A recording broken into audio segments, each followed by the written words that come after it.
teman-teman semua. Salam sehat, salam ragam versi sehat. Kali ini saya akan membahas mengenai stroke. Penyakit stroke merupakan penyakit yang sangat menakutkan di masyarakat karena penyakit stroke dianggap pasien akan menderita cacat tetap.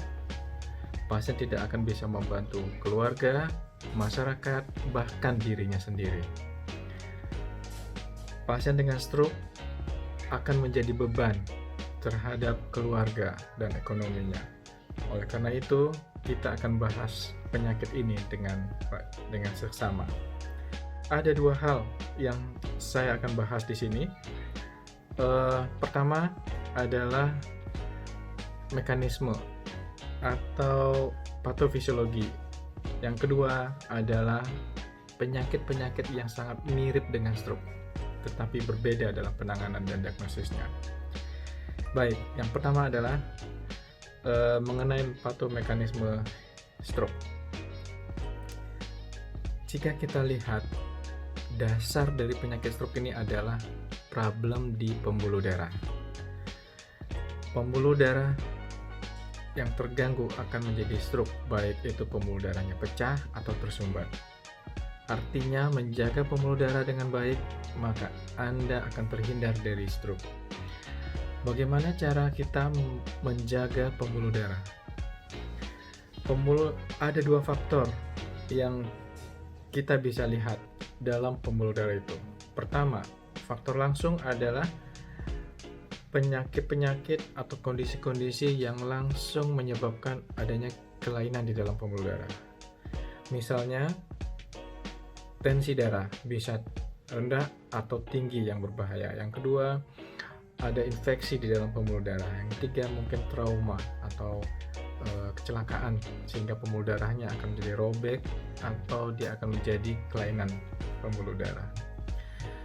Jadi, menjaga faktor langsung ini, kita akan menjaga kemungkinan stroke. Faktor yang lain adalah faktor tidak langsung, artinya kondisi-kondisi penyakit-penyakit yang akan menyebabkan gangguan di dalam pembuluh darah. Misalnya, gula darah yang tinggi, dislipidemia, kemudian asam urat yang tinggi, kemudian kekentalan darah, dan lain sebagainya. Nah, dengan menjaga faktor-faktor tidak langsung ini, maka kita juga secara tidak langsung akan menjaga kita terhindar dari stroke. Pembahasan yang kedua yang sangat menarik adalah stroke mimics, artinya penyakit-penyakit yang sangat mirip dengan stroke. Ada tiga hal. Pertama, transient ischemic attack yang kita orang awam bilang gejala stroke atau serangan stroke ringan. Yang kedua, yaitu migrain malignan. Yang ketiga, epilepsi atau kejang dengan thought paralysis. Oke, kita mulai dengan stroke ringan atau gejala stroke. Jadi istilah medisnya adalah transient ischemic attack, di mana terjadi gangguan pembuluh darah sementara sehingga terjadi kelainan atau gejala-gejala stroke yang ada pada pasien. Gejala stroke yang kita kenal adalah gejala stroke umum dan gejala stroke ringan. Apa yang dimaksud dengan gejala stroke umum? Yaitu gejala neurologis atau gejala saraf yang secara umum semuanya terlibat. Misalnya, sakit kepala, mual muntah, penurunan kesadaran, kejang. Jadi, baik stroke perdarahan maupun stroke iskemik itu akan mengalami hal yang sama.